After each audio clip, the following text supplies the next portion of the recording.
Hi, and welcome back to Foreground Podcast. If you've been joining us for the last few episodes, we've been super excited introducing new guests. And this week is no different. We'll introduce our guests in just a little while. But my name's Moaga. This is Peter Lee. How are you? I knew you were going to throw it to me, and I'm going to throw it straight back. I'm great. Yo. I introduced myself to Peter Lee this morning as he walked into studio, and he had this glazed look. But hey, that's what we do, right? But lucky we're at Lumbr on Spine Street, Sumner Park. See what I did there? So, always giving me my pickup that I need every morning. So, yeah, big shout out to Lumbr and the Café there and the crew there. Transitions. I like that. And also shout out to our guys at Alani Networks Media who, again, provide this amazing setup, the microphone, the lights, make us look good. I look lighter. That's so good. We have officially launched on Instagram as well. So we've put out a few Instagram reels. So follow us on the Foreground Podcast on Instagram. And today, I didn't tell you this, but today we are now going to release a few snippets on LinkedIn. So if you want to know what we're about and what we do, we're going to release some footage, some bite sizes on some of the conversations we had in previous episodes. We're also on Spotify, also on YouTube. And the link's right here. No. Imagine if it was cool if it just popped up. No. I'm sure our guys could make that happen. But hey, today we're excited to bring you episode. This is episode number 3. I had to think for a second there. This is episode number 3. Yes, because the pilot doesn't count. The pilot does not count. It does, but it doesn't. But episode 3, we searched high and low for this guest, and I'm excited. When Peter introduced the previous guest with Henry, he was super excited because he was someone that he connected with, and he's known for years now. And so I get excited this morning, not nervous, but excited because the guest that I get to bring to you is a friend, but also just an amazing human being. So a few things that I know about him. Loren Justins, he is, I would say he's an investor. We're going to dig more about that. He's a businessman. He's not just the current IT business he runs, but he's had other businesses as well. He's a lover of golf. So again, he doesn't want me to come with him to play golf because I'm sort of like the putt golf. I'm that guy, but he plays actual golf. I'm actually playing some golf this Friday. There you go. Yeah, so how's your swing? Terrible. Okay. Actually, no, it's getting better. Yeah. I can't say terrible. It's getting better. You can never get worse. So yeah. Unless you've been showed wrong. So can't do that. Well, there you go. But yeah, thank you again for tuning in. So without further ado, this guy, I love him. He's such a great friend. He actually babysat my kids yesterday. So thank you for that. Loren Justins, welcome to the Foreground Podcast. Oh, let's go. Yeah. Naka. Yeah. It's really inspiring. Thank you. Yeah, good to be here. Thank you. Yeah. Thanks for inviting us. Hey, look, I was awesome. trying to think of Pete and I have a list of people that we want on the podcast, and there is a criteria. And when we got down to who's going to be on episode 3, I couldn't think of anyone else. And that's the honest truth. I was like, we need someone that I think could provide a lot of value in the 3 areas that we speak about, the 4 C's, in corporate, community, connection, and culture. And again, someone who's lived I would say a very full life. I like that. Would that be right? Yeah, I like that. Yeah. Very full. Very different. Very different. What makes you different? That's a good question.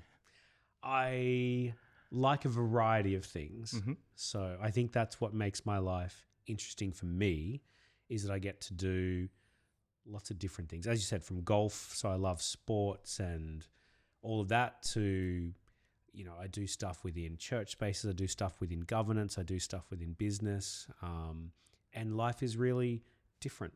It can be meeting cool people in different countries, or it can just be sitting at home and, a small little board for a charity. So just different. I like that. Yeah.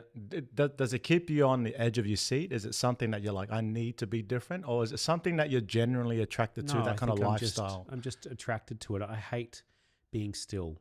Yeah, I'm not somebody who just wants to go home and read a book. I want to be doing something. Yeah.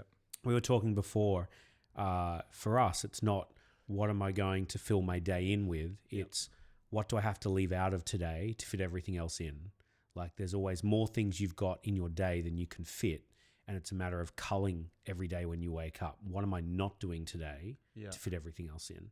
Where I know some other people love the flip of that. They love waking up going, what can I do today? I'm like, what can't I do? And I get sad about that. I just want to do everything. That's something I'm going. That's why I walked in the way I did with a blank space. You like walk in, I'm like, all right, I got to start the day with the potty. Yeah. And then I walk in and I'm like, oh, well, I just have to cut out that, and I got to do this instead. So just to kind of, the next 18 hours, 12 hours, really make it effective. And I can really definitely resonate with that. Yeah. Sleep is something I choose to give up in my life. It may hit me later in life, but I get sort of 6 hours sleep a night at best, have done for 30 years. That's just my way of going. I need 18 hours in my day to do what I need to do. And sleep has taken the hit and you just get used to that. As I said, whether or not that's good or bad, we'll find out in the next 10, 20 years. Says Peter, who's sipping on I don't drink coffee, and that's just a choice because I think if I did, I wouldn't be able to survive without it. Yeah. So I'll have hot chocolate, but I just can't. If I started doing that, I'd be having 10 a day. I know it. Yeah. So I've just sort of gone, I can't do that because, wow, I'm just going to get so deep in that. I like coffee. I don't know. Everyone's like, I can have one at night and I sleep. Like I don't rely on it. Okay. So I actually don't. I'm an energy guy. I'm like, if your vibe is good, which I love, and your vibe is good, which I love, I'm gonna have a great day.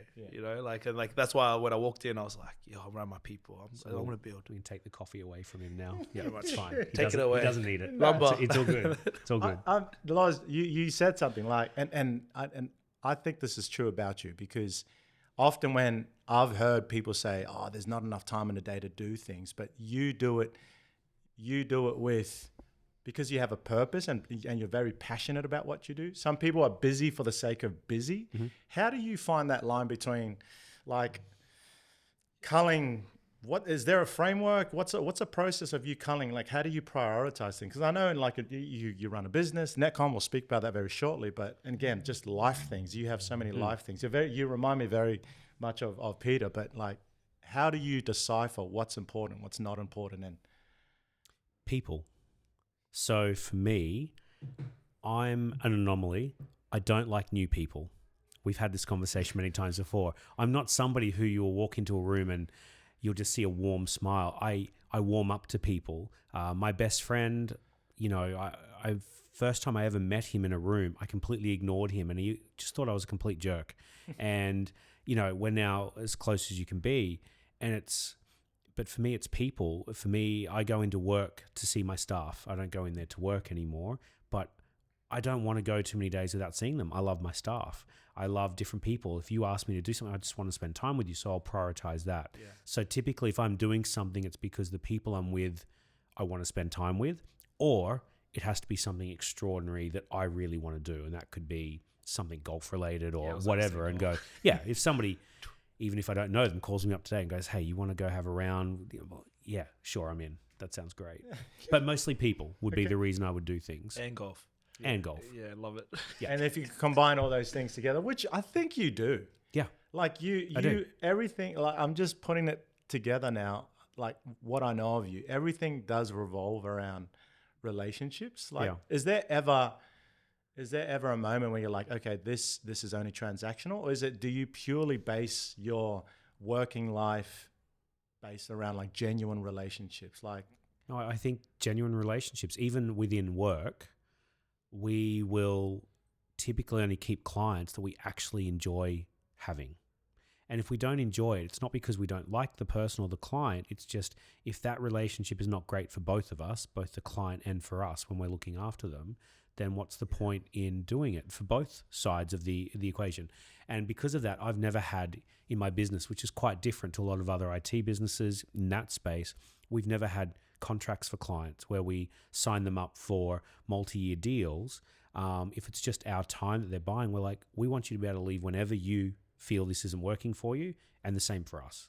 So there's nothing locked in for a client. If they want to leave, then leave. Yeah. And most of our clients have been with us for 30, 20, 15, 10 years. So it's great because if they're there, it's because they want to be. not because they're locked in. So it's all about people, relationships, and it just changes. And I see clients change. Literally Sunday afternoon after we looked after your kids, thank you, so that you could go out and have a fun day. And I took your kids to GYG. That afternoon I'm off at a judge's house yesterday evening, just helping him. It was his first week being a judge, Supreme Court judge, and he'd been a client for 30 years. And, he's having a big week, lots of changes, a lot of changes to computers and iPads and everything like that. Just needed some help. So I spent 2 and a bit hours with him, into last night, just trying to help because I really like him as a person as well. I've known him for so long. Wow. I'll give up a Sunday to go and help. So it's all about people. That's a very, would you say he's going to you're going to have your mic drop moment, aren't you? That's a mic drop, bro. But that's a thing. It's ready. 3, 2, 1. Nah, because I struggle with that myself with business, and I would love to, obviously, after this, just, pick your brain, because I have always struggled with, because I've always been relational. Yeah. And I think that's probably why I always say that it's grown organically. Yeah, absolutely. So for me to hear from you, from what Ray, and I can see it as well, your success. Yeah. That for me is reassurance, and I love it. We've never advertised. Other than we support some charities, and might have a corporate box here, which is a nice luxury to have, say at the Broncos, which has been great. But other than that, I've never put an ad out. I've never spent money on advertising, and it just means that every client that calls us up, we've already won them. They're calling us because they've heard about us. They haven't just read about us somewhere. They've gone, hey, we've heard really good things about you. So it's ours to lose that client. They already want us. So it's an easy way to run a business. That's in the IT. I've had other businesses that are very different where you have to advertise and market, but that's different. Well, tell us about Nekon. Tell us how, the origins of it. There's a condensed version. But, but again, there's so much awesome stuff in there because you run this tight-knit ship. Yep. But it's it has so many high risks in place and. It's all about the staff, but I guess how it started is, year 12, I still really didn't know what I wanted to do. I wanted to be a lawyer. That was my main goal. My ability to talk under concrete, to argue everything seemed perfectly suited to being a lawyer. So I thought, okay, I want to do law.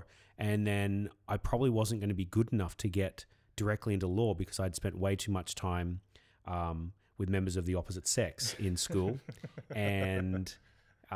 as all my report cards would say, and I hadn't probably studied as hard as probably what I should have, and I liked people even back then, even though I still struggle with new people. We were prefects and you were captains, and you were trying to do different things because you loved the interaction with people. So I got there, and the guidance counselor actually said, what you could do is you could do a double degree because it has a lower entry point. You could do IT and law. I was like, okay, cool, we'll do that. And I remember the business started because in the first 6 months of doing it, we had to go and interview somebody who was working in a law firm and somebody who was working in the IT field just to get a feel for what both industries were like. And my mum actually set me up with an IT guy and a lawyer. So she was very helpful in going, hey, I know a lawyer, I know an IT guy who worked in the business she was in. And I had interviews with both, and within a week I had job offers from both of them, which was really cool. And literally the IT company was paying about $4 more an hour than that. And I was pizza delivering for Pizza Haven down at Cleveland at the time. Pizza Haven. And I was making $3 a delivery, and Cleveland is a massive space. You could drive half an hour to somebody's house and back again and still make you $3. And I was like, it's costing me a lot of money. The car was burning more oil than fuel. Literally, no joking. Front seat, I would have oil cans just set, sitting there. It was a 1977 Corolla, and it was the worst car ever. 4-speed manual. It was just, and I thought to myself, this guy's offering me $24 an hour. That is so much. $3 to $3 a delivery. So you might make $12, $15 an hour to $24 an hour without having to drive. I'm like, I'm in. So I started working for him. Within 6 months, this guy is an absolute legend, and it came back around later in life, which I'll get to, but he said, Loren, you are so young, you can do this. I'll give you one client, go and start your own business. Whoa. And I went, really? And he's like, yeah, call me anytime. But he said, just start a client, start your business. So I started the business. I can remember sitting there in the garage in my parents' house. All great IT businesses start in a garage. Of course. And Microsoft. Microsoft, Apple, you every name it. picture, it shows a picture. Yeah, okay. And Netcom may not be in the same league. I was taking a picture now. A few zeros off from there. But, That's started in that garage and went out and literally started. Probably the only time I've ever advertised for the business was I walked around Birkdale, which is where we lived, which is south side of Brisbane. And it was a pretty dodgy neighborhood at the time, except they'd just built this place called Aquatic Paradise, which was into the water there. So all these canal estates they'd built out, just a stone's throw away from our house, and we were in a dodgy end of town. So I went out there to all these rich people and sort of just literally pulled out leaflets that I'd photocopied at mum's work. And I got so much business out of it because this is 30 years ago. Internet was just coming on board. You had your old dial-up modems, 33.6 kilobyte modems. And hey, who's on there? Who's on it? Don't disconnect me. And it was the worst thing, and no one knew anything about it. And I just taught myself and just learnt, and then got all this work until I could actually build up the business and went, okay, I'm going to have to put doing, my degree on hold because this business is just getting too busy. And I'm earning more and I'm doubling my rates, and people are still calling us up saying, hey, we've heard from a friend that you've helped them. Can you help us? And it just grew. So, and then I started to get back to a guy called Tony who helped me start the business. Move on back 6 or 7 years, and he comes back and says, Loren, let's go into partnership. So let's start another business and go in. So the guy who invested in you, employed me the very first time, invested in me, let me do my thing, gave me my first client, which was a barrister's chamber in the city. I still have those barristers as clients to this day. That's crazy. To this day, 30 years on, including the Supreme Court judge that I spoke about the other day. He was one of those first. And so they were part of this chambers, and I was able to stick with them all these years. So we then went back into business together and started sort of an offsite. I still kept Netcon going. He still had his own business, but we joined, and we did that for a few years. And then I've gone back to my own company, but it was really cool to have your mentor come back and say, wow, let's partner now. It was awesome. So that's how I guess Netcon started. And through that, there's been other businesses. We've had home automation businesses I've owned, travel agencies I've been part of. There's been a very diverse group of businesses. But the core has always been the computer IT. And in computers, I mean, it's support. So somebody has a problem, they call us. So we just solve problems all day. And that's who I love, and that's who I have the most amount of staff with. And as I said, I love my staff and love spending time with them. And most of them have been with me for years and years and years now. So, which is great. What's been one of the biggest challenges that you're facing now with your business? Is it evolving? Is it growing? And how many staff do you have on board? So we've got like 5 full-time, but we're trying to hire, and hiring is the biggest issue because for us, we have 2 very distinct things we're looking for. One is culture, first and foremost. IT, if you think very stereotypically of IT, I already have an image in my head. You have an image in your head of who you're going to find when you advertise. And when we advertise a role for a junior or senior consultant, you get very stereotypical people. But our clients, and what has been our point of difference, is the relationships. So they love knowing the staff. They trust the staff. We have everybody's world in our hands. When you hire an IT person, typically they have access to your passwords. They could, like all of these different things. We have remote access to the computers. If there is no trust, you're gone. So finding that right staff member who can speak plainly, can interact with somebody really well, who is trustworthy, and then also has skill, which is almost the 4th thing we're looking for, is just, it's really tough. So when you get them, you try and do as, whatever you can to keep them. And I guess for me, overpay staff, above and beyond. I've always overpaid staff. What's the concept behind that? Like, what's your process behind that? To let people know that they're valued in the business, that no matter how we're doing, if I'm making money, I want them to make more money as well. So if the business is growing, I want to pay my staff more because the business doesn't grow if they don't do great things for us. So always overpay. And I've, rightly or wrongly, have never really managed my staff. You do in the background, you have to, but I try and give as much autonomy to those staff as I can. And even this morning, a staff member just writes in and goes, "Hey, Lo, I was really sorry. I've got to go see a doctor this morning at 9:30. Hope that's okay." But I've given them that sort of permission to go, you manage your time, get the work done, and we're all good. If you can give me a heads up, that'd be even better. But if you can't, I'm okay. I trust that you know what you're doing. And I've had guys who have now moved to, say, Newcastle recently, and they still want to work for the business. So even though they're no longer here, and I'm like, it's pretty tough. We're an on-site business here in Brisbane. They still want to somehow do it because they love the environment they work in. They love the staff. They love the flexibility. They probably love the pay. So, and that's how I run the business. Doing on my resume, does it overpay? So it just everyone now who's on the foreground is like Peter. Yeah, and look, every business is different, and that's how we've been. And look, I've been lucky enough that we can charge a decent amount of money to clients. We've got the money coming in that I can do that. There are businesses that I've had before that I couldn't do that, but as much as I can, I will overpay staff and really let them know they are super important. They are the absolute backbone of our business. Where does that come from for you? Like, where did someone saw value in you? Like, that's it. Tony, when he first hired me, he did the same sort of thing to me. He was paying more than what he should have at the time, and he went, "I see something in you that is great." And for him, within 6 months, to go, "You can do this yourself," that's an empowerment that shouldn't have happened. If he thought I was that good, he should have kept me as long as he could and built his own business up. But he saw something and went, "You're a young kid. Go try this now. If you don't try it now, you'll never do it." Yeah, I love this because everything's resonated with me. I'm like this. I'm like, yes, because people are real scared. Like, what you're saying, like what you're telling for you, like people are afraid to do that. Yeah. With companies like me having Foreground, not with me, but Javier and I, we have this conversation all the time. I was like, we got to empower our guys to want to run their own thing. Yeah. Because if we're not, then we're not inspiring them. I really think that what I'm hearing, like when you share your story, man, I was like, man, you can just keep talking. Like I'm like this. I'm like, I'm like this. I was like, you're warming up. I'm like already that hot.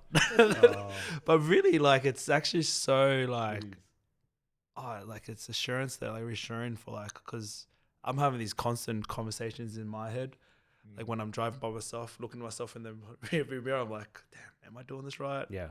Am I gonna get am I gonna get screwed over? Am I gonna get? And it's always questions you're constantly asking in a business. And it's that integrity question. Yeah, no, sorry. How do you go about it then? Like, how do you go about, I guess, managing staff, or when you hit a like, has there been a situation where you've hit a pretty crazy roadblock in your business, and how did you get out of it? Because again, like listening, I know you personally, so I've heard a lot of these stories before. Our listeners and viewers, especially for old mate here who's got a man crush on you right now. Yeah. I'd say probably one of the biggest things I had a client, and it was Victoria Park Golf Complex. Awesome client. Had them for 15 years. The owner was great, had known the family, and it was just really brilliant. And you, through business, it can sometimes get tough when all of a sudden this client grows so much that they're now taking and absorbing so much of your time that you're putting so many more of your eggs in one basket. Yeah. And when you're a smaller business, that's a really tough thing to do, because the risk is you lose them at some point. What have you got left? And we got to that stage with them that was really scary, where they were now doing sort of 80-90% of all of our work for my staff was all in this one business, because they were growing. When Victoria Park Golf Complex started, now it's just a driving range. They've shut the golf course for the new botanical gardens, and the Olympic Stadium's going to be there. But when I first started with them, there was just 2 or 3 staff. By the time I left, there was hundreds, of staff across all the function venues and marquees. I had my wedding there. I've had my 30th there, my 40th there. And it was just a really great place. Then they came to us and sort of said, look, we're going to have to start hiring internally, because we just grown so much. Rather than pay your company, we can hire our own internal staff now. And we knew that was coming. And I was gutted. I had that phone call. I was in London at the time. I'll remember this night. I was in London, and I had that phone call in the middle of the night, London time, which was back here in the day. And I was physically sick. I went and vomited that night. I remember just being so sick, going, what am I going to do with this business?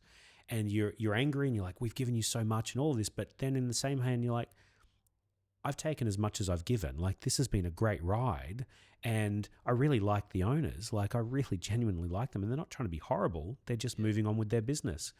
And some other people might have gotten angry and really done the dirty, but we spent the next year really trying to hand over well and keeping it really lovely. And how that then helped is a few years later, that owner then goes to start up a new business, and we get a phone call saying, hey, we'd love to have you back. Could you come and help us? That new business is 10 times bigger than we ever had at Vic Park. It's Howard Smith Wharves now, down on the Brisbane River. That's one of the biggest wharves. And it's huge. And it's not just that. They now own Manly Wharf in Sydney, so we're down in Sydney all the time now. They're doing the same thing there. Amazing company, amazing owners who've just had vision, unbelievable vision. And again, if you hadn't have kept that personal connection to that person, you would never have been given the second opportunity where you thought you were dead in the water with one business. Just a few years later, you come back with something so much bigger. Just because you did the right thing by them. And I have always thought to myself, that was a sliding door moment where you could have just gone, mate, you're getting rid of us. I don't want anything to do with you. You're on your own. You want to scrap us? Well, sort it out yourself. Or actually, we really care for you. Like, I really like you. And so that changed things for us. So that was one of those big moments. And you just had two choices, which way are we going to go? So, and that's been great. And we still got them as a client, and they're, over 1,000 staff, and it's just, a massive organization now. And they just trust my guys as well. We're family. We get invited to their Christmas parties and their staff parties and everything. We're part of their team, even though we're separate. So it's been awesome. You've touched on so many things from mentorship to trust to relationships. But there's the thing that really stands out for me is that you're putting yourself out there, putting your best foot forward, knowing that it may not ever come back. I'm intrigued because I'm just like, if I'm putting my best foot forward into a decision or a project that I'm working on, I want to see return. But I'm really intrigued about you just put your best foot forward and go, like, for me, that depletes my energy if I don't know what I'm getting back. But you're just like, let's go all out. Where does that philosophy come from of like, do your best or be faithful in that and the rest will take care of itself? Is that something that's learned? Is that something that you've grown up with? That's a good question. It's great. I think it is both nature and nurture in this one. Obviously, I grew up with parents who taught me, and my mum, she worked for our church at the time in its sort of admin office. And she would always stay back and do the extra yards. And I remember hearing conversations between dad and mum going, why are you working? You're not getting paid extra, you're not getting overtime. And mum's response was always, I just want to do the best job I can. And if that means staying back a couple of hours here and there, then that's what I'm going to do. I think the cause is great, so I will do the extra. So I think I already had that built in. But over time, I've seen within businesses, the better you treat people genuinely, not just for money-making purposes, it comes back to you. I don't care what business you're in. We're in a cafe here, Lumbr Cafe here. I'm sure, shout out. I'm sure that if the owners treat the customers and the staff treat the customers well, it's much more likely those customers will come back again. Just every time. I eat at GYG most days of my life. Love the food. Place. I have a lot of allergies, so for me, it's just wonderful. And I know the guys so well. At most the 2 or 3 GYGs I eat at, I just walk up now and they're like, "Hey, Loren, how you going?" sort of thing. They give me my meal. Like, just having that personal relationship wherever you go is really important. And the fact that they treat you really well, you want to keep going back. You really do. And I just think, well, why not do that in business? Even at big levels, corporate levels. And you get some random, I can name drop, but, it was like, I was telling you the story 6 months ago or whatever it was. No, end of last year. Yeah, so probably not much more than 6 months ago. A random text on my phone saying, hey, can you come over and have a look at a computer problem I've got? I'm in this penthouse, it's Cam Smith. And I'm like, okay, cool. Random. It was through WhatsApp and it was from an unknown number from the US. And I went, not going to happen. And I'm like, what?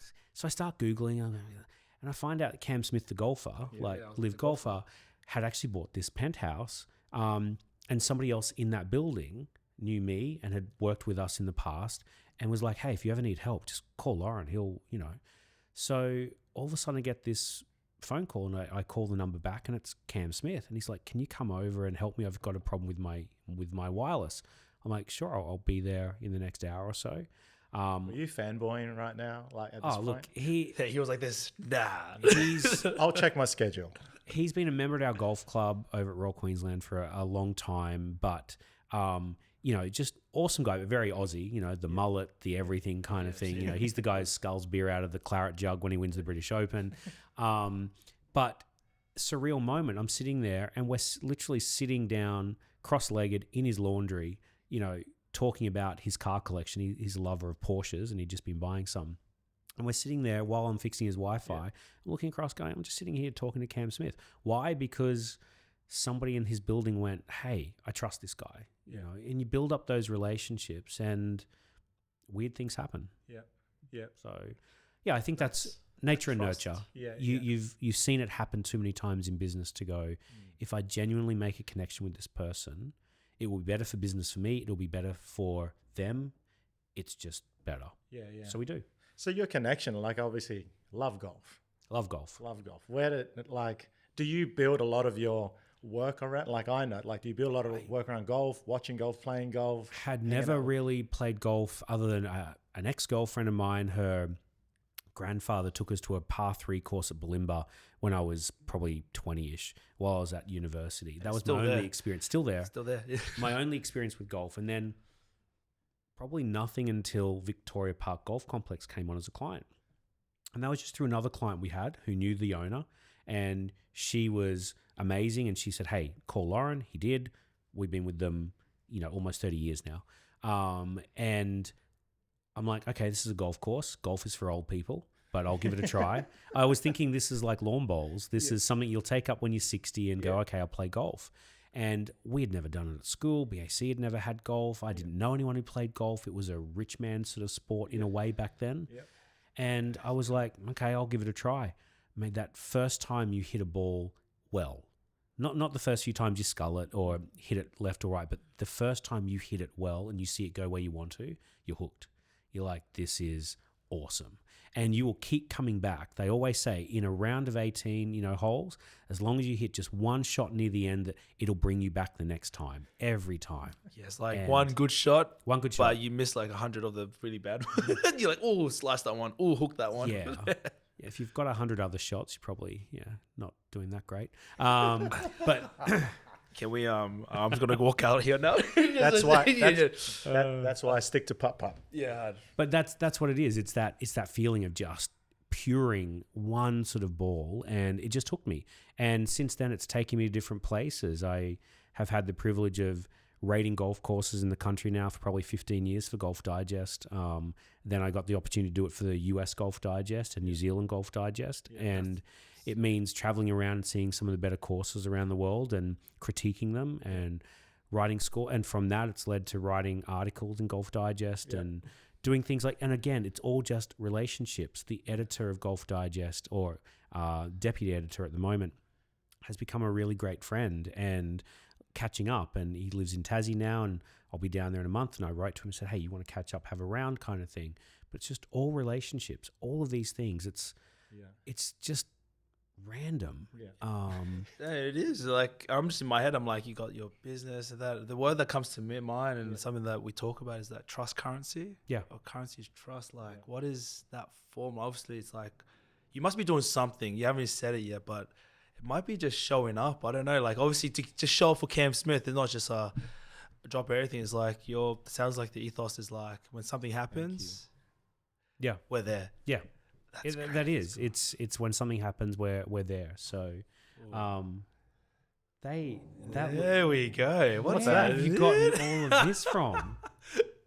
Put a little bit of a segment. Tell us about that ball. Tell us about it, man. Tell us about that ball. Why is that ball on our platter? Can we bring that? Can we bring that whole platter? We got a few things here. We got a few things. We'll start off with that first. Yeah. We'll start off with that. It depends on where you've stolen this from. So Taylor made one there with a little pink dot. That is what I play for golf, and I've only ever started playing this ball after, luckily having a couple of hole-in-ones with that particular golf ball. Did you steal that from my house?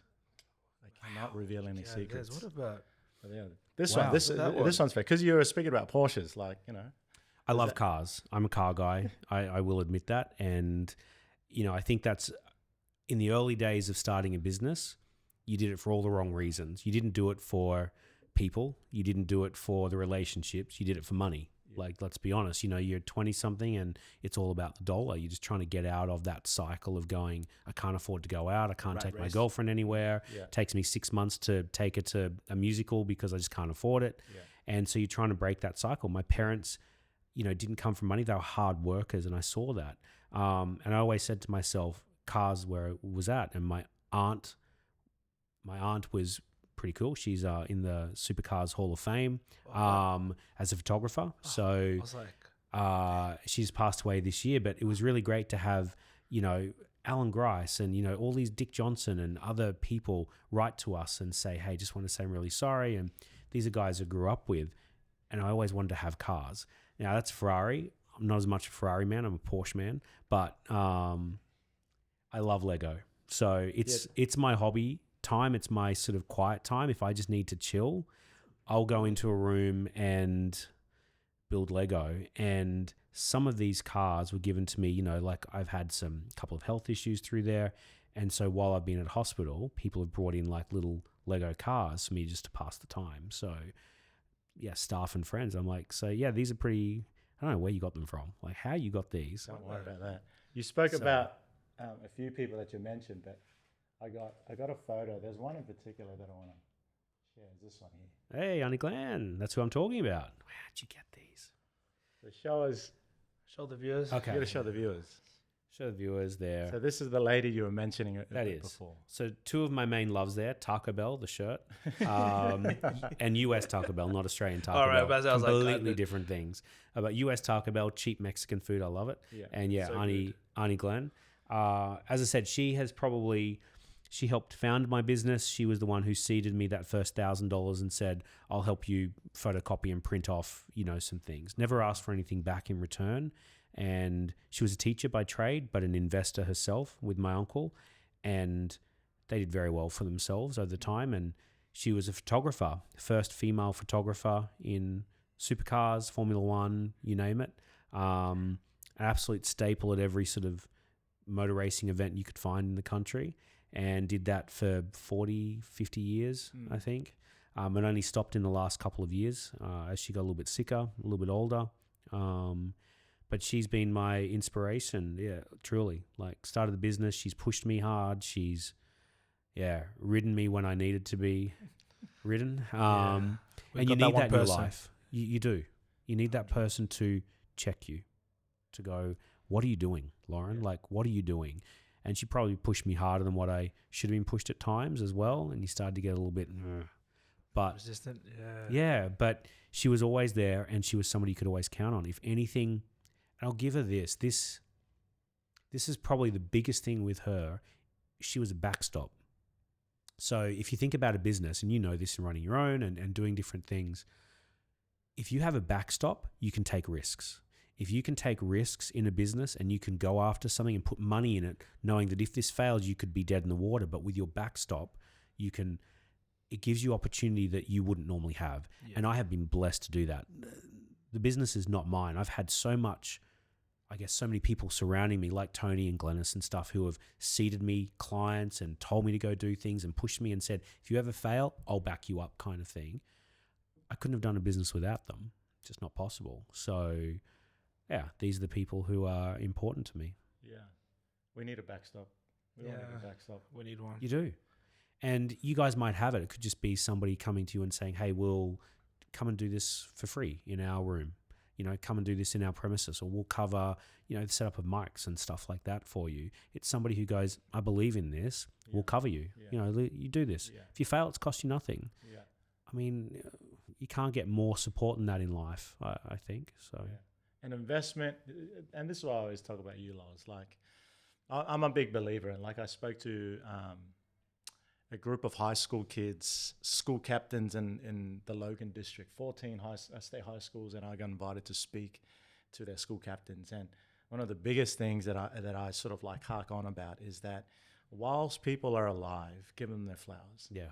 Like actually make the effort to tell people who are important to you, who are doing something significant in your life now, that they mean like the world to them. And I think for you, like to have that person, such as Arnie Glennis, who always sort of invested in, and hence why, that's what I love about, like, it's not a coincidence that you now are an investor of business, but of people.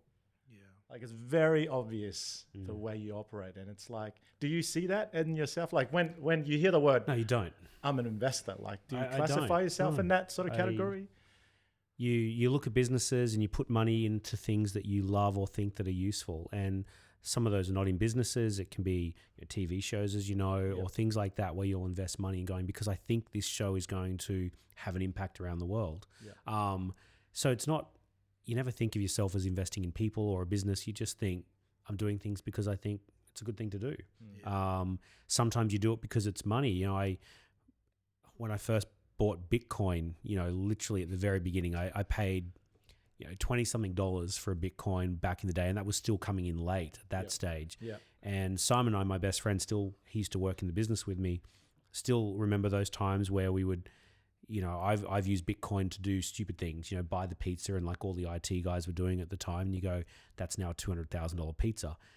I'm not sure it tasted that good, but some of these investments have been great and have paid off. Others you've invested in and gone, it was still worth it. We lost money, but man, it was a great thing to do, to empower somebody, even if they failed. Then we live and learn. You're never going to succeed at everything. You just can't. No one does.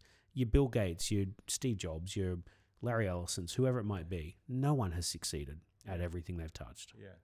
Taking a risk is huge. Massive. Like, I just think I'm scared enough to take a risk for my own decisions and, my own life projects, let alone taking a risk on someone that sometimes is unknown, or a project that is unknown. How do you go about, like, what's your process when you're trying? I wish I could say I had a risk analysis. I don't. I know a lot of people would. I don't. I look at the project, I look at the person and go, is that something I want to be involved with? That's it. And I think if it ticks those boxes for me, then I'm in, and I go all in. And if it backfires, well, as I said, the good thing for my life is I've had a backstop to go, if you really lose it. And she always said to me, Glennis always said, as long as you are doing the best you can and you put in the effort. She was all about effort. It wasn't about results. It was always effort. Even in school, she couldn't care. My brother didn't do as well academically as me, but she loved him more in those early days because he was struggling more but put in the effort. I probably could have done a lot better and had no effort. And, he got all the nicknames, he got all the presents, he got everything, in the early days. And I'm like, and it wasn't until I started the business that we started having a relationship, when she saw I was actually over my little, teenage kind of whatever, and just actually started working, that we really connected. Yeah. It's like that. It's like I think I've mentioned it before, like talent gets you there, but hard work keeps you there. Hard work keeps you there. Yeah. Talent will not keep you anywhere. Yeah. That's what I found in business is you can be the best at anything, but if you're not working hard at it, see you later. Yeah. So, and that could be working hard at keeping staff happy, or keeping the business running, or keeping clients happy, whatever it may be. You have to be genuine, and you've got to put in that work. Yeah. People see through other people so easily now. Yeah. You've got the world at your fingertips with the internet, with how many podcasts are out there that you could listen to on this stuff, or, Not different like the places, podcast. even with, I mentioned, I go to a church. Even within that kind of space, within whatever religion you're in, you now have the ability to listen to any speaker from any church anywhere in the world. Where 20 years ago, you went to your church and whatever that preacher said to you that day, well, that was the gospel. That was the truth kind of thing. Now you go, well, I can watch 50 different pastors tomorrow if I really want to, and see what they think about it. We haven't had that opportunity before. It's the same within business. Staff can look you up. Before any of my staff come to me, they already know so much more about me. They'll sit down and the clever staff are sitting there going, well, I really like golf. I know your favorite color is red. Airplanes. I like, that's right. Yeah. Whatever they've seen, because you Google somebody's name now and you go, okay, I see you preach, you fly a plane, you love golf, whatever it might be. Yeah. You can learn so much about somebody. Yeah. If they're smart, they will know everything about you before they turn up to try and see if there's some connection. Yeah. And when they do, you're like, okay, you've done your homework. You've actually put effort in. You haven't just rocked up. You've done some work. I like that. Yeah, effort does matter.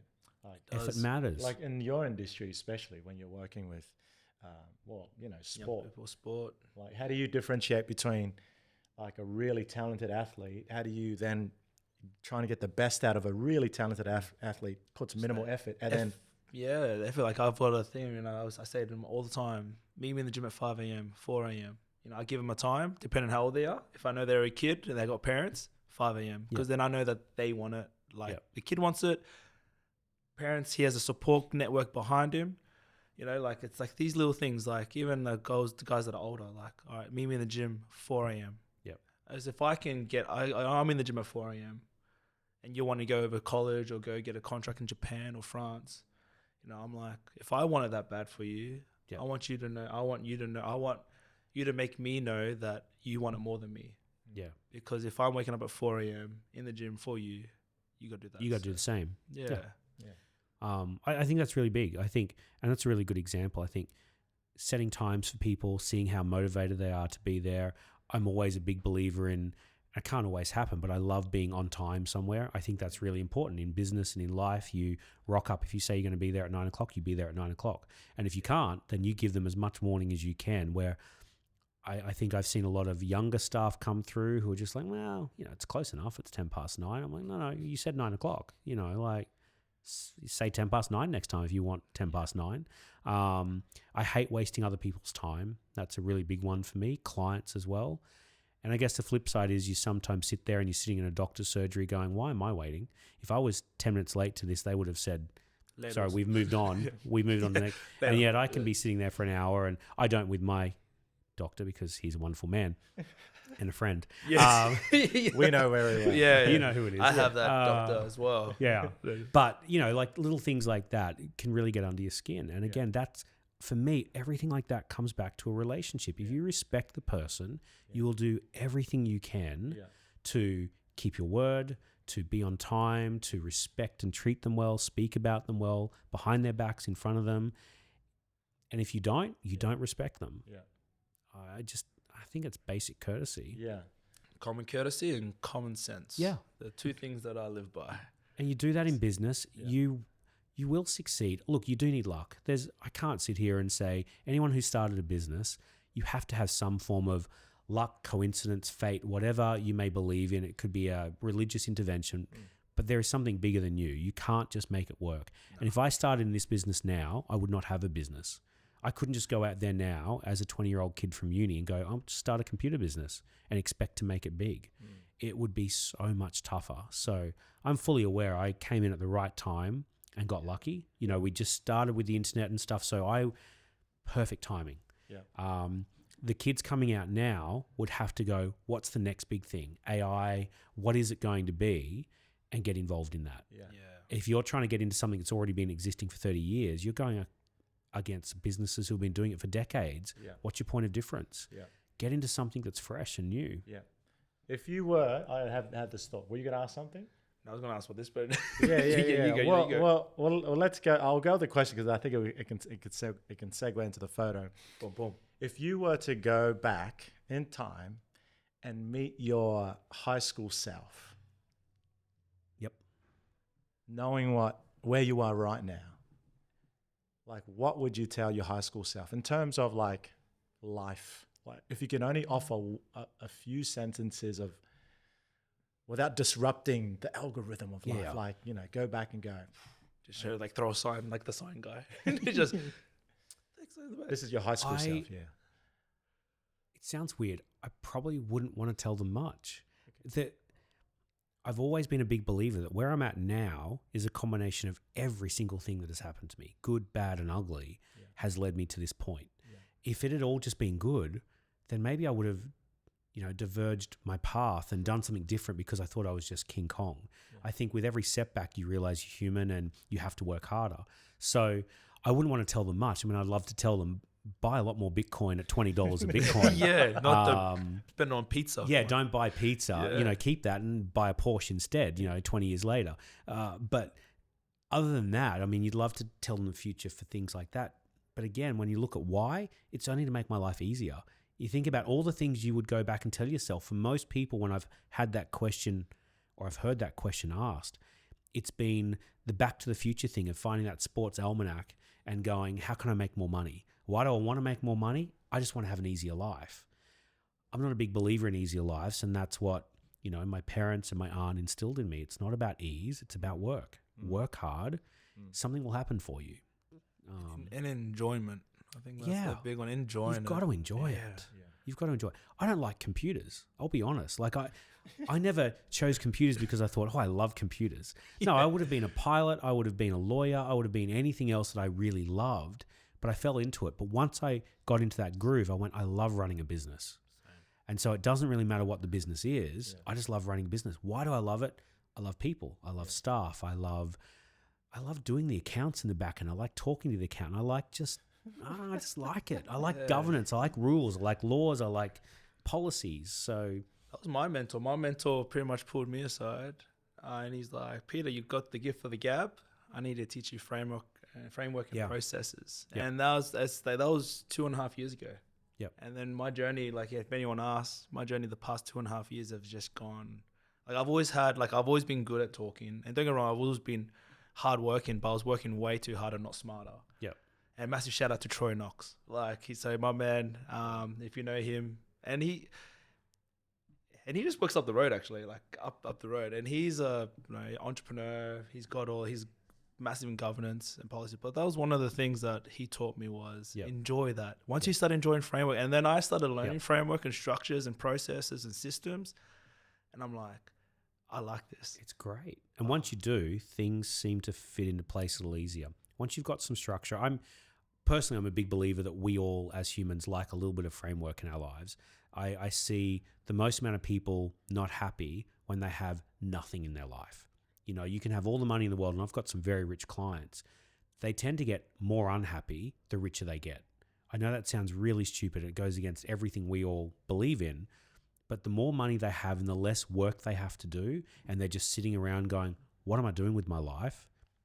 There's just nothing. If they have some sort of structure, they have a job that they still love going to, they love mentoring, they love doing volunteer work, whatever it may be, I find them getting happier again.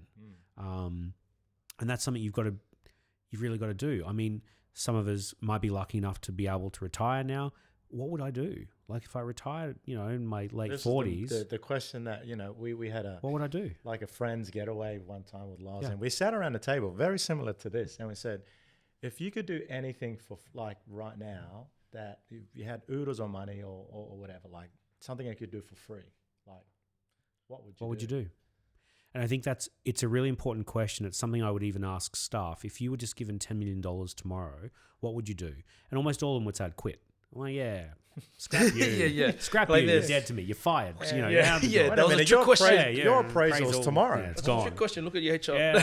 Yeah. No, but if you just had $10 million, turn up in your bank account tomorrow, what would you do? And I've always said the happiest people are the people who would still keep doing what they're doing right now, just with extra money. And then they might be able to do different things, but they still want to keep doing.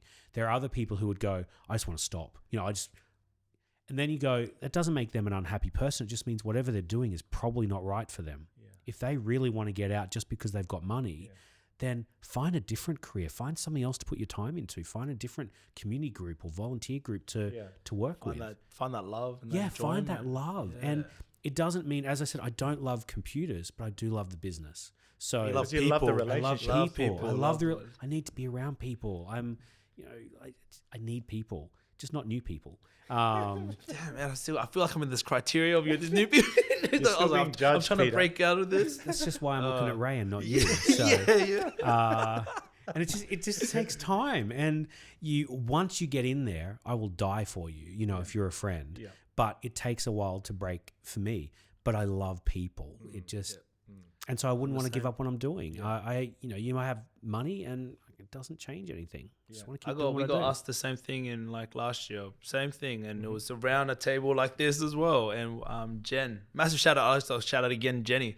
So she does all our photography for when we do retreats and that overseas. So she's there, and then she started this new movement called Happy Dice with her husband, and it's around all these like things that we don't think about. And it was that question, and she's like, Peter, what would you do? And I'm doing it right now. Around the people I love, around the people I'm doing it with. And then I was like, I wouldn't change it. I was like, my job is, or what I would love to do for life is the ministry I'm doing right now. And it's helping people, empower people, give them work or whatever it is. Invest in people. You know, I love what we do. And now we're doing it now as well. You are. And look, I've only just met you, but I have known Ray for a long time. And, you know, I know for him, give him $20 million tomorrow, he's still going to rock up and go to the gym tomorrow morning at some unearthly hour. You know, he'll still be around his family, still be doing community work, he'll still be doing volunteer work, he'll still be doing mentorship, and he'll still be at schools and, you know, and so you know that is what you're meant to be doing because that is not going to change no matter how much money you have. So that's always been my guide of, are you happy? Well, what if you had unlimited money? Would you still do it? You might tweak it. I mean, I might take more holidays and I might work less in the business now, which I'm blessed to be able to do, but I still love it. I just don't have to do 9 to 5 and see as many clients. I can just sit back and go and have GYG with my staff every day. And play golf. Play some golf with clients. So it's great. Well, one of the driving forces, like I know, and again, it's always different. It's always different when you're interviewing a friend, but tell us about this mob right here. This mob? Yeah. So that's my family. It's my first and only wife so far until she gets smart and leaves me. Leave her alone. Leave her alone. So she's awesome. My children, Eloise, who's 14, and Tom, who is 11. Where's that photo taken? That was taken like last month in Venice. So we took the kids away for their first sort of big overseas trip. Finally, just to get away. It's been a big. You know, this year has been a year of, as you know, I think I've had 7 funerals this year already of family and close friends, and it's been a pretty traumatic year. And yeah, I think to get away and spend time with family and just go, this is what I do this for, you know, is family. That's what it's all about. And it was so great. We had the best time just spending a month together, traveling. We've never spent that kind of time together. You know, I'm sort of in and out. You know, I'm in Melbourne a couple of days ago. I'm in Sydney tomorrow. I'm in the US in a week. I'm constantly moving. And so for them to just spend a month with me was probably quite weird. And we had a great time. It's like, all right, Dad, you could just chill now. It's like, you want to do this? Yeah, sometimes you come home and say, hi, guys, I'm your father. My name's Loren. I love you all very dearly. Here's my LinkedIn. And Here's my LinkedIn. Just DM me if you want anything. I think the problem is you'll say to them in your own head, I do this all for you, but you don't. I think whenever you say that, like you keep saying to them, I work this hard for you guys. The older you get, the more you realize it's an absolute load of just lies, because we do what we do because we love doing it. You know, I go to the business and I guess one of the really good side effects of that is that my family is really well looked after and they have everything they need in life. But I don't do that just to keep them happy and put breakfast on the table for them. I do it because I love people and I love the business. So I'm trying to change that narrative from saying, hey, I do this to you guys, to watch what I do because this is what I want you guys to be able to do one day. Not necessarily work 80 hours a week when you start a business, but do something that you actually find passion in, find some joy in. If you're not, what are you doing? You know, you've got to have something that you enjoy as part of your life, or you're not going to want to get up and do work every day. So that's what I'm trying to teach them, I guess, more than anything, is to find something that you love. And when we keep talking about what should you do, I'm like, oh, don't you want me to be a doctor or a lawyer? I'm like, no, you hate blood. Why would I tell you to be a doctor? Lawyer, you'd drive the judges nuts. Like, no, it's not about earning the biggest amount of money. It's finding something you enjoy doing. That sounds like a legacy piece, right? Like you want to instill that in your kids. Like, tell us, what does legacy mean for you then in this space and workspace? Like, what is it that you're trying to build, and what does it mean for you? Look, I'm not after legacy with names. You know, there are some, and I've got a lot of clients who are trying to look at now that they've reached a certain amount of dollars in their life to go, what are we going to do for legacy? You know, how am I going to be remembered? I couldn't care. You know, I'll leave this earth and no one will remember me, you know, for more than 10, 20 years, and then all of a sudden you're just gone, and that's okay. I want to be remembered for what I'm doing right now while I'm alive. I don't really care what I'm remembered for when I'm dead. I want people to know now that I care about them, that I want to invest in them, that I want to see them do well. That's awesome. Yep. And that's what I learned from my aunt, who never wanted anything. She's been, you know, inducted to these Hall of Fames, and she's left a lot of money to different charities that very soon I'm sure there are going to be hospitals with wings named after her or whatever it may be. She never wanted any of that, but we'll do it for her for our own selfish reasons. Not because she wanted it, but because I want to see her name up in lights, you know. So we're very selfish people. And my mum, so this was a picture of my mum. Yep. Show us. So this here, this is probably at a Pizza Hut or something way back in the day. The buffet? The pizza crumble buffet. And I must have been all of 20 there in my black leather jacket trying to look like Fonzie from whatever it was. That was probably my boy band era. And mum died early. She was, you know, just over 50. You know, I was only in my early 20s. So that shaped me a lot. You know, I've lived more than half my life without, you know, my mum around now. And it was a shock. She died very suddenly in a way. So really quick backstory, she'd been sick with breast cancer, had beaten that. So had gone through everything, had surgeries, had done everything over years, finally beaten it. During this same period of time, I had been in getting treated for tumors in my head as well. So my whole family we're all in different hospitals, fighting cancer and doing all these different things. I'm younger, she's older. We both beat it and we go, excellent. Mum goes back to work, and within a couple of weeks of being back at work, she has a fall at work and badly breaks her leg where she had to wear an external cast, like those metal external casts that were drilled into the bone all the way up. She had to have that on for a year through my brother's wedding, and, you know, she got that off. Finally just thought everything's good. I've beaten breast cancer. This leg's finally better. And she goes on a caravanning trip in December, and literally a day into that caravanning trip, I get a phone call. I'm down at an ex-girlfriend's place, which is weird because I'm dating my now wife. But my ex-girlfriend had you know, some things happen in her life, and we were still close, and she wanted me down there to support her on a big decision she had just made. And so I'd asked my girlfriend, my now wife, could I go down there? She goes, of course, you know, go down. You know, I trust you. It's all fine. And we went down there, and it was a really beautiful weekend. And that night I get 17 missed phone calls from my dad, 1 o'clock in the morning, till eventually I wake up to it buzzing. He goes, Loren, she's really sick. Flying doctors have got her. She's been taken to Brisbane. Get home. So my ex-girlfriend and her mother, who I love dearly, drive me out to the airport that morning before it's even open. It's like 4 o'clock in the morning, and I just sit there until doors open, get on the first flight home. I never speak to mum again. She passes away a couple of days later. She had a brain aneurysm that was very quick. And we just thought, why? You know, and for me, being a Christian, I was like, why God? You know, like bang, bang, bang, bang. We've all just dealt with cancer and broken bones and all these things. It's been years. And then finally we get to the end of it. She's gone. Why? I'm not going to know the reason while I'm alive, but I think that has given me that kind of, I guess, a push to also go, do things when you can. Why wait? Like, if you've got the opportunity to do it now and you've got the resources, why keep pushing stuff off? And I've done that too much in my life where I've said to my kids, it's time to stop waiting. You know, I'm coming up to an age where my mum died, and that's really hit home. For the first time in my life, I'm only a few years away from my mum when she passed away. Like, how would my family go now if I just disappeared? So it's pretty scary. So it brings mortality back to life, and you go, what am I going to do? So I think that has definitely shaped me. The people around me, my parents, you know, my aunts and uncles around me, have very much, and those mentors I've had in my life have absolutely shaped me. And unfortunately for me, I lost a couple of those mentors this year, which has been a tough year, like Bob Possingham and stuff, who had literally he was there when I was born, and has been there my entire life.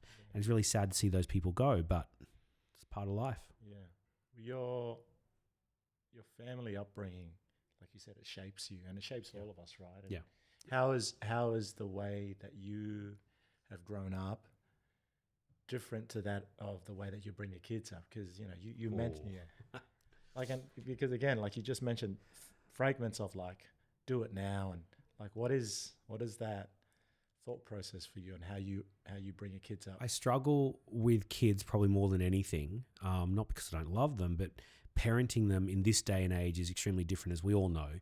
Screens and phones and access, and my daughter had only a couple of issues while we were away overseas, and all of them came from phones. People messaging where you just can't get a break anymore, because you can be anywhere in the world and your friends can tell you about issues or rumors about you or things that you might have done that you didn't do, and people aren't responding as quickly as you want. And so all these things are weighing on you constantly. So parenting in this space is tough. But for me, my biggest issue I have with kids compared to my parents is the fact that they now come from a position where they do have resources, probably because of the hard work of their mum and dad over time. So we've modeled hard work, but that has had the upside and downside of giving them resources. Is my fear of them being lazy. That's the biggest fear I have for my own kids, to go, mum and dad are okay, they're all successful, they're fine, they've got finances, they've got whatever car they want, they can build the house they want, but trying to instill into them that has taken decades of work and luck, but decades of work. And they can't see that. They're 11 and 14. They can't see what work's brought them. They can't see past next week, more or less next month, or the next holiday they think they're going to have from school. So trying to instill into that, where I think when I was brought up in a family that didn't have those same resources, we were fine, but we didn't have resources like we have now. You sort of go, okay, how am I going to break this? Like, if I want to do better, I'm going to have to do better. My kids can look back and go, we'll just wait for you to die, Dad. We'll get something back when you die. And that is why the people that I sort of read books about and stuff, your Steve Jobs, your Bill Gates, these guys have pretty much said, we're not giving any money to our kids, or minimal. And when I say minimal, might be $100 million. Let's not get it wrong. But it's not going to keep them in the same lifestyle that they're used to. It's the kind of money that won't allow them to just go out and buy a $500 million yacht like their mum or dad did. They're going to have to do something with their lives. I think that Shaq says it the best. When you hear like anything that he's on or these podcasts, is like when he talking about his son, like he's saying that, like, oh, your dad, our money. He's like, whoa. Whoa, yeah. Whoa, I'm rich. Not our money. Yeah, That's right. My money. I've got my money. money. You're not. But you can have access if you do these. Yeah, that's exactly right. him. Like, I guess that's the kind of... That's the hard thing of parenting in this day for me. And that space is different for every parent. I'm not assuming every parent has the same resources, but every parent has their own battle. Mine for my kids will be to move on from that laziness, like Shaq's kids, in a very different way. He's got a lot more money than any of us. Yeah, no, he's wealthy. But Please adopt me. Yeah, it's still real, even if you don't have that kind of money. How do you encourage your kids to be passionate, to treat people well, and they do get this sense of entitlement very quickly, I've seen, of just going, well, I don't really have to treat that person well because, well, I can buy them, or I can do this, or I'll employ them, or I'll be their boss, or you're like, no, you never know what's coming. Like, just work hard, find something you love. But that's where I struggle with parenting more at the moment, is keeping them humble as well, because your lifestyle, even if in your own head you're humble, it's hard to come across that way in a lot of times, because you'll rock up in a car, or you'll do this, or you'll be able to donate money to a school, or do this. Yeah. And so people talk about you being, oh, isn't that great? And so you do start to go, yeah, that's pretty cool. Yeah, it is. That's pretty good. But inside you go, no, it's not, it's not me. But the kids pick up on that quicker than anything. Yeah. They know. How do you stop that? I don't know. What are your thoughts? Like, I'm interested, because it's like, what are your thoughts on work-life balance? Is it a myth? Is it something? Because again, you're still talking about how do you instill that in your kids and generation? Like, is it something that you have in the front of your mind, or going, okay, how do I balance it all? Or is it, again, based on your framework of scheduling and like someone as eclectic as you are? I don't know of a single person in my sphere, clients, friends, peers, business owners, who have work-life balance. I have not found anyone who's been able to have both really well. It seems to be this pendulum or, these scales where the more you put into work, it has to give somewhere. And I've always said there's a few things that you've got to try and weigh up. And these are never all in balance, but it can be health, it can be family, it can be work, it can be finances. All of those things are on the same sort of set of scales for me, and they're never, ever in balance. As soon as you start to have more finances, well, something else has had to give for you to have more finances. That's either been health, sleep for me, whatever it may be, has had to, so that this goes this way. And there has to be. And if you are perfectly across the board, then you're not struggling, but you're also not probably where you want to be in certain areas. And so for me, it's a matter of balancing it when you need to, realizing when your family needs you more and going, work just has to stop. Yeah. I need to spend time now with my family, and being smart enough to sort of see a little bit ahead of the curve to go, I need to put more time into my business. It's struggling. My staff are struggling. They're overworked. I need to give more to that. So what am I giving up? Yeah. Something has to give. Something. I don't have more than 24 hours in a day. So what gives? How quick does a day go by? It goes. Oh, goodness. It just goes. And so you're trying to work that out, and you've got to give up what you might be doing with a church or a community group, or you give up more time with family or sleep, or health goes out the window more and you're eating fast food all the time because you just don't have time to stop.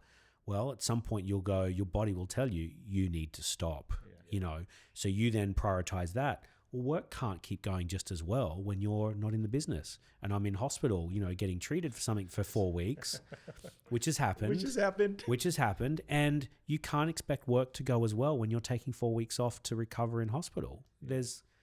I'm sorry, I've just never met anyone. And if they exist, that's awesome. But I've just never seen somebody who can balance all 4 of them at the same time. I think a friend of mine explained it to me this way in a metaphor. He goes, the work-life balance is a myth, but one way to wrap our heads around that concept is think about a big tent with like a pole in the middle that holds up this big marquee tent. Yep. At each of the ends, just imagine there's a pole with some straps on it. He goes, it's pretty much the same. Like we are in the middle. Yep. Like we are the centerpiece. That represents us. But the different poles and the different straps, sometimes if the wind's blowing a certain direction, you don't tighten all the straps exactly the same. No. You go, okay, perhaps we lower one end, tighten down this side, bit of slack on this side. So it's that constant holding it in tension. Yeah. Like, and that's a concept that I've adopted and gone, hey, there will be points where my family will come before anything else. Yep. Yes, I have to be okay with releasing the slack or having more tension on this. Is there a process for you of how do you be okay with adding more tension in this end of your life? Like, how do you release that? Because I think that's so valuable. Like, we all need it. Like, how do you make that decision? My biggest thing is trying to work out how to not let one of those, I guess going back to your tent analogy, if you've got 4 corners, that have the small poles, if you lose one of those poles, the whole tent goes. Okay? Stop. Stop. You genuinely, if you lose one of those, that main pole then sort of goes away, and all of a sudden it needs to be not equally tensioned, but they all need to have some tension. And if you don't, something is very wrong. So my constant thing in life is going around and working out which of those poles needs tension or attention for us in life.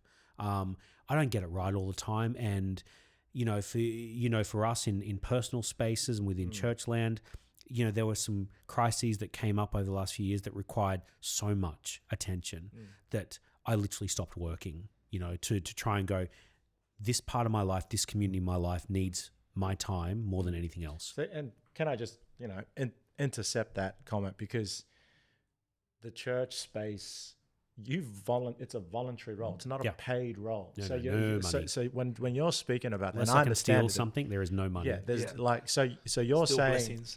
in amongst everything that we've heard Loren be involved in, like there's a space of this voluntary space that's taken up so much of your time. It's not even, you don't get paid for it and whatnot, but walk me through that of like, because that's still important to you, right?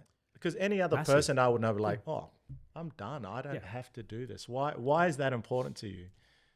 Look, I have always said to people, don't whinge about something. If you have an issue with something, get involved. I hate hearing people just whinge. Say it again. So if instead of whinging about something, get involved in it. So for me, I had some struggles. Church is really an important part, and it's one of those weird balancing acts within business where I don't want to go out and be overtly Christian to people and just preach them the whole time. That's not what they're hiring me for. But almost all of them will know. Over time, you will know.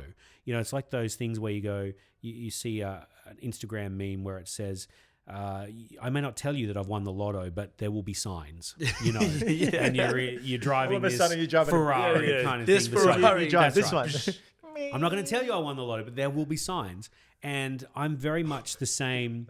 I'm very much the same with my Christian experience, where I don't need to tell you, but there will be signs, and people will pick up, and they pretty much all do. Whether or not it's me, I don't work on a particular day of the week, or how we treat customers and the trust we have, and just always putting them first. They do question, go, why do you do this? And I go, well, it's based on my faith, my belief, but there are some people out there in business who will say, I give all the glory to God in this. He has given me everything. What do you say to the people who have nothing?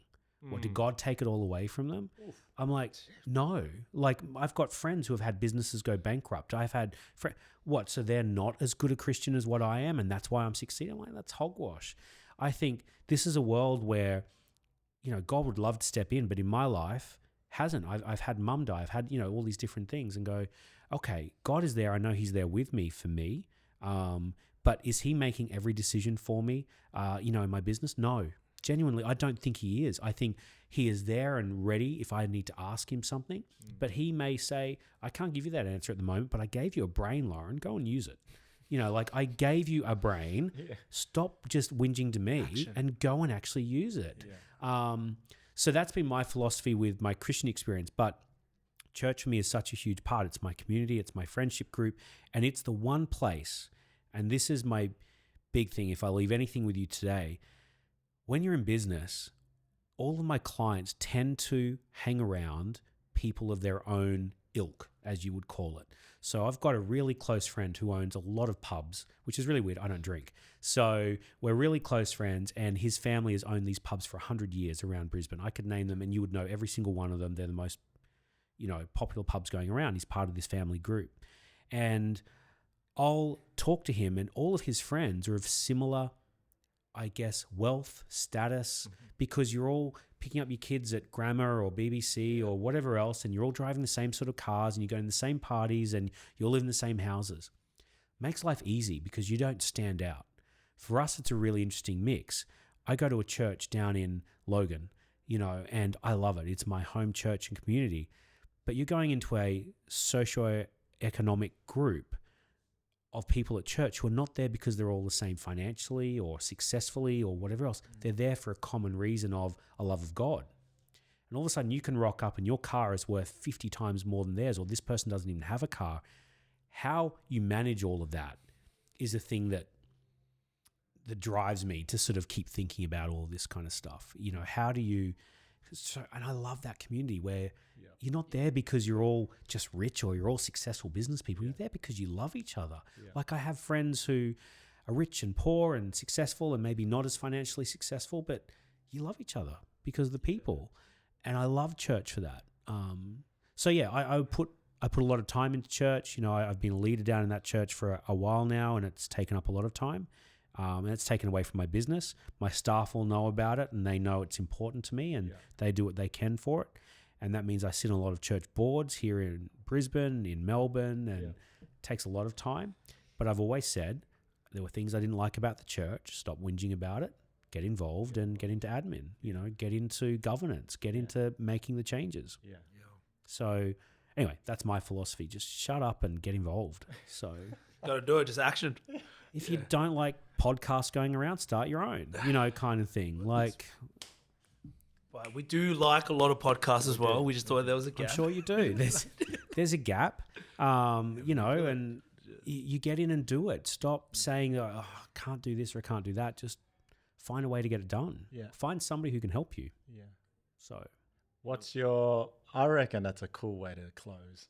Yeah. I reckon that's a cool way to close. I just have one more thought and it's a question for you, Loz. And you can have the final word because this podcast is all about you.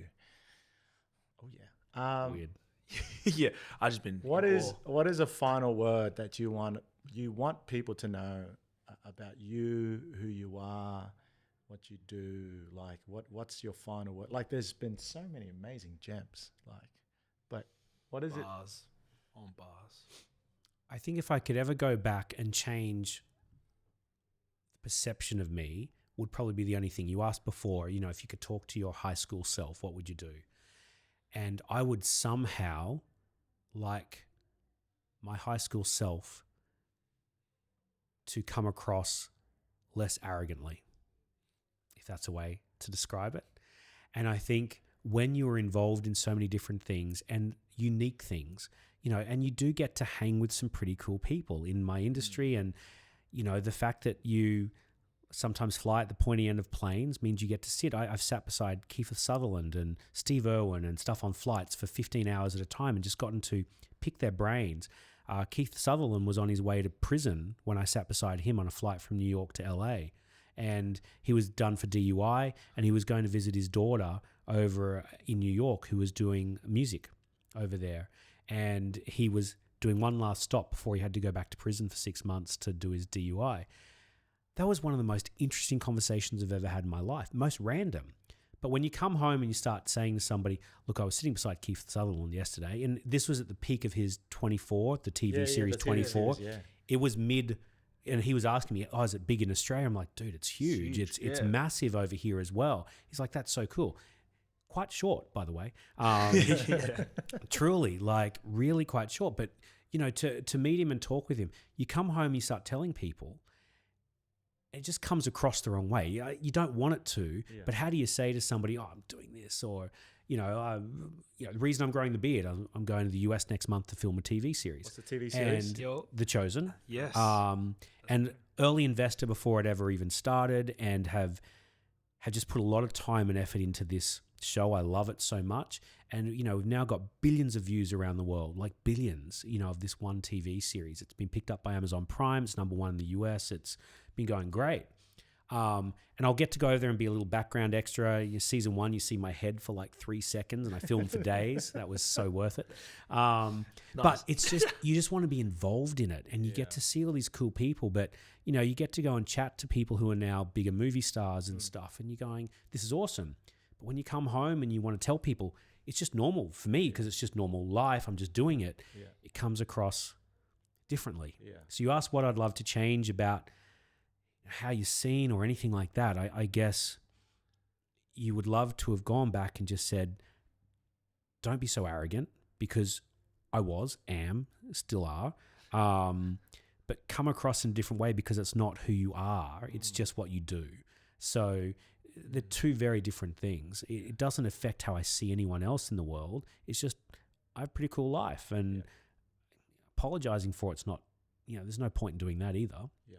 It is what it is. Yeah. But how do you let people know that it's not a big deal? Yeah. But it is, but it's not. Yeah. But it is. But that's the thing I struggle with the most in my life. Yeah. And you may want to have, a nice car, and how do you have that and still rock up to, as I said before, to a church where somebody's struggling to even buy a car? Like, how do you not be successful? Because but then I go back to the Bible and go, there are a lot of really rich, successful people, but then Jesus still also said it's going to be harder to get to heaven than, a camel going through the eye of a needle. I'm like, well, that's scary. What do I do about that? I need to find myself a big needle. So just a big needle a little camel can go through. So yeah, they're the things I think I struggle with the most in life and business, and how you merge business and trying to be successful in the world while still being able to be relevant to community groups that you're involved in, or volunteer programs that you're involved in, or church, where people are not there for success. They're there because they love people. And I don't know. And I think you also find celebrities, when you start hearing them talk about how they're involved in this community or this volunteer program, you start going, well, you're doing it just for PR, or but maybe they're not. Maybe they just genuinely don't know how to merge fame and humility at the same time. You know, perception, and it's only perception. And I think once your friends get to know you, they know that you're genuine and you're real, and that you love them and would do anything for them. But until they're friends, you're just an arrogant cow of a guy who wants to shove it in your face, and you're like, oh, I don't, but maybe I do, but I don't. But it feels nice sometimes. It feels nice. Well, Loz, it has been a tremendous insight into knowing you. Again, it's stuff that kind of like we've had conversations about on and off, but it's refreshing to know that some of the things that you're involved in, how your brain works, how you network, mentor, investor, helper of people with IT stuff, and so and beyond that. It's been a treat for me for sure, because I'm like in awe. I'm like, like I'm like in my head, I'm like, yes. Yeah, Peter's like, yes. Can I be your friend? It was worth having a white guy on. Yeah, so it was just. Ray, I'm the first white guy on the podcast, so I'm diversity right here. That's why I love diversity. So, we love it though. Inclusion, belonging. Yeah, belonging. And honestly, I love it because it just really shows this world that we're just all human.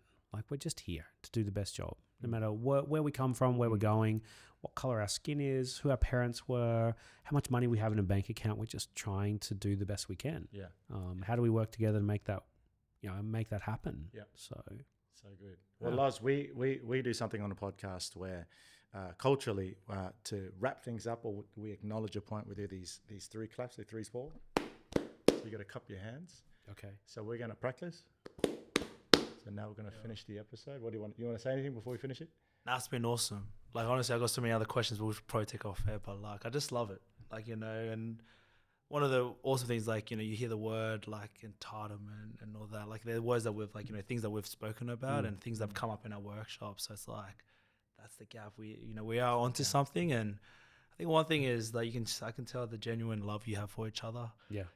That brother love. Yeah. And it's awesome. Like, I'm here like this. I'm like, he wants to be in our brotherly love. I was like, can I be part of it? No, but really, it's been awesome. Take about 6 years, but maybe. Yeah, hard. I was like, I'd say no. And I was like, I've just done my resume up. So whilst we were talking, I was like, just said this through. But it's been a treat. It's been an awesome Thanks treat for having us, guys. So great, it's been a pleasure. Great to chat. Thanks again for joining us at Foreground Podcast. We hope that you love the content that we shared today in the episode. Please comment. Is there things that you would like us to talk about in next episode, or guests that you could recommend? But today, Loz, it's been an absolute pleasure. Loren Justins, Netcon, look him up. You're like the Hitch of the real world. 100 Hitch. I was trying to think of a thing. I was like, who is wow. Hitch. Yeah, I know. Ready? Okay. 3, 2, 1, let's go. Naka, bros. Let's go.